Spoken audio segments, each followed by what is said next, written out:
الحمدللہ رب العالمین والصلاة والسلام علی رسولہ الکریم اما بعد فاعوذ باللہ من الشیطان الرجیم بسم اللہ الرحمن الرحیم۔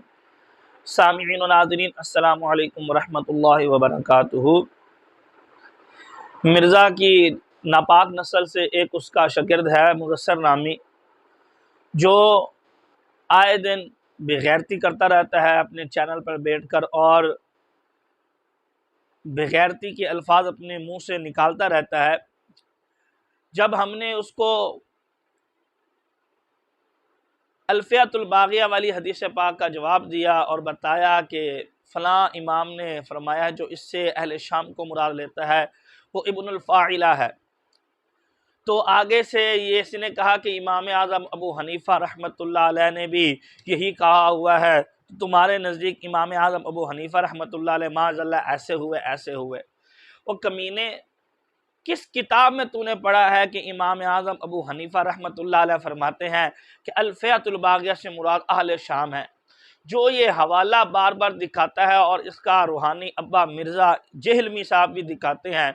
اس میں تو اس حدیث پاک کا سرے سے ذکر ہی نہیں ہے، اس میں تو اس حدیث پاک کو انہوں نے ڈسکس ہی نہیں کیا، اس حدیث کا وہاں پہ ذکر ہی نہیں کیا، وہاں پر تو ایک اور وہ بات کر رہے تھے، لیکن یہ اس واقعے کو اٹھاتا ہے اور اس کو حدیث کے ساتھ ملانے کی کوشش کرتا ہے کہ الفیۃ الباغیہ سے مراد معاذ اللہ حضرت امیر معاویہ رضی اللہ تعالی عنہ کی ذات مبارکہ ہے۔ میرا پہلے ان کو چیلنج ہے کہ جو قرآن پاک کی تم آیات مبارکہ پیش کرتے ہو وَإِن كَانَ طَائِفَتَانِ مِنَ الْمُؤْمِنِينَ اقْتَتَلُوا فَأَصْلِحُوا بَيْنَهُمَا فَإِن بَغَتْ إِحْدَاهُمَا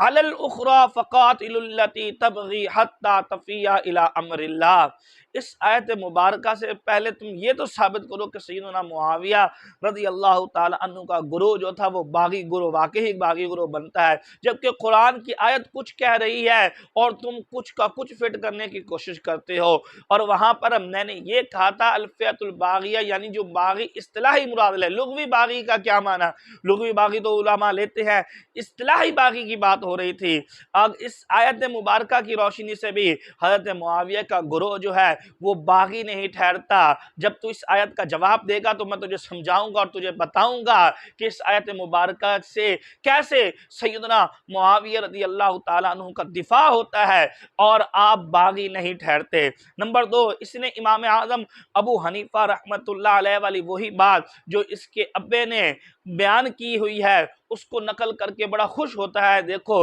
امام اعظم ابو حنیفہ رحمۃ اللہ علیہ نے فرمایا کہ ہم اہل شام ہم سے بغض اس لیے رکھتے ہیں، اگر ہم رسول اللہ صلی اللہ علیہ وسلم کے حضرت مولا علی کے زمانہ مبارک میں ہوتے تو ہم ان سے قتال کرتے، ان کے ساتھ مل کے اہل شام سے۔ اس طرح کا امام اعظم کا یہ قول پیش کرتے ہیں، تو میں ان سے کہنے لگا ہوں حضرت صاحب رکو ذرا، صبر کرو، ابھی ہم نے آپ کو بہت کچھ دکھانا ہے، دن کو تارے بھی دکھانے ہیں۔ تمہارا حال تو یہ ہے کہ جس کتاب میں یہ واقعہ نقل ہوا ہے تم کو اور تمہارے روحانی پیشوا مرزا صاحب کو تو اس کتاب کا نام تک نہیں آتا۔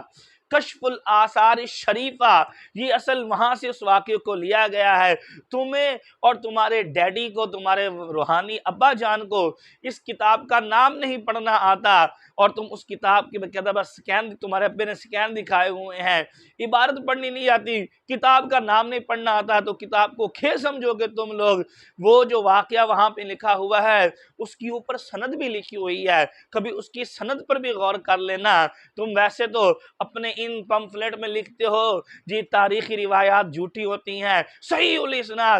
الاسناد، یہ امام اعظم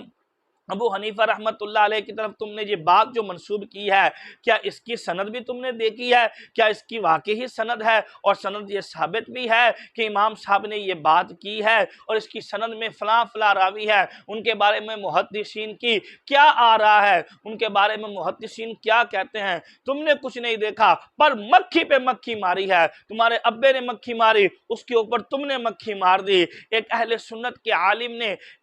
وہ پیش کر دیا اور انہوں نے التفات نہیں کیا سند کی طرف، اور تمہارے مرزا نے وہاں سے لیا اور اس سے ان سے سن کر یہ واقعے کو بیان کر دیا، لیکن نام پھر بھی کتاب کا پڑھنا نہیں آیا، اور وہیں سے تم نے مکھی ماری، پہلے مرزا نے مکھی ماری، اس کے اوپر تم نے مکھی ماری، اب پتہ نہیں کون کون اس کے اوپر مکھی مارے گا۔ تو اس واقعے میں ایک راوی ہے جس کا نام سلم بن سالم ہے، اس کی سند میں یہ بندہ آ رہا ہے۔ امام ابن حبان رحمت اللہ علیہ اپنی مجروحین میں اس کے بارے میں لکھتے ہیں کہ یہ بندہ منکر الحدیث ہے۔ حضرت صاحب یہ بندہ منکر الحدیث ہے، فرمایا منکر الحدیث یقلب الاخبار، یہ باتوں کو بدلنے والا ہے، اخبار کو، جو اس کے پاس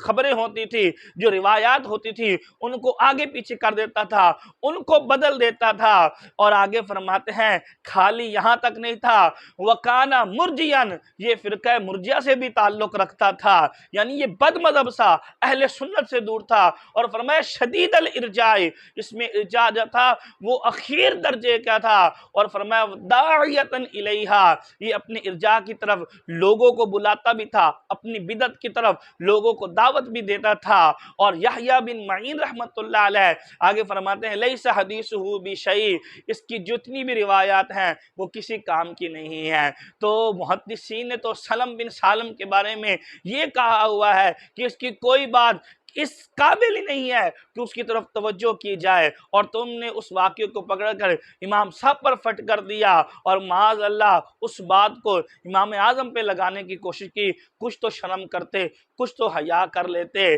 کم از کم کسی عالم سے مشورہ ہی کر لیتے کہ یہ جو امام صاحب کا قول پیش کیا جا رہا ہے اس کی سند کیسی ہے، کیونکہ اوپر سند لکھی ہوئی ہے، لیکن شرم تم کو مگر نہیں آتی۔